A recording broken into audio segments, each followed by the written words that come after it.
नमस्कार मित्रांनो, स्वागत आहे तुमचं पुन्हा एका नवीन व्हिडिओमध्ये. मित्रांनो, सर्वसामान्य गुंतवणूकदार मोठ्या अपेक्षेनं शेअर बाजारामध्ये गुंतवणूक करतात, मात्र अनेकदा त्यांचे पैसे बुडतात. त्यांच्यासाठी हा मोठा धक्का असतो. जगप्रसिद्ध हेज फंड मॅनेजर स्टॅनली ड्रकनमिलर यांनी शेअर बाजारामध्ये रिटेल गुंतवणूकदारांना होणाऱ्या नुकसानीचं मुख्य कारण एका पॉडकास्टमध्ये सांगितलं आहे.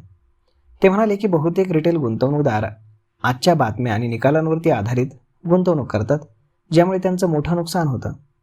ड्रकनमिलर यांच्या मते ही सर्वात मोठी चूक आहे.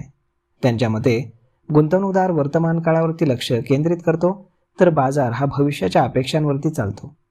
ड्रकनमिलर यांनी 18 ते 24 महिन्यांचा भविष्यवेध घेण्याचा सल्ला दिला आहे.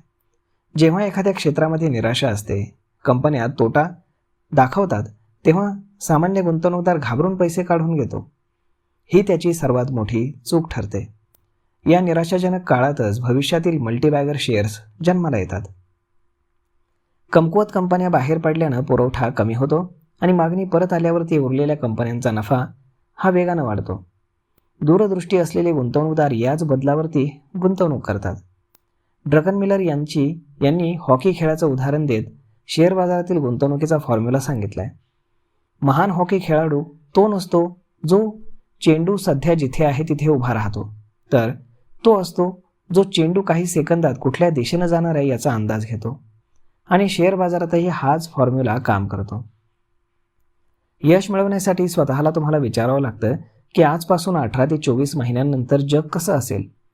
जर तुम्ही पुढच्या 2 वर्षांचा आर्थिक आणि व्यावसायिक रोडमॅप तयार करू शकलात, तर तुम्हाला अशा कंपन्या ओळखता येतील ज्या आज जरी वाईट स्थितीमध्ये असल्या तरी भविष्यामध्ये फार मोठ्या फायदेशीर असतील.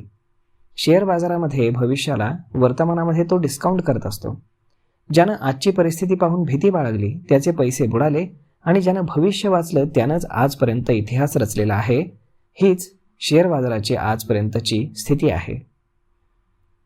तर मग मित्रांनो, अशा पद्धतीनं शेअर बाजारामध्ये सर्वसामान्यांचे पैसे का बुडतात हे अगदी 2 मिनिटामध्ये एवढ्या मोठ्या फंड मॅनेजरनं तुम्हाला समजावून सांगितलं आहे. तर मग यावरती तुमचं मत काय?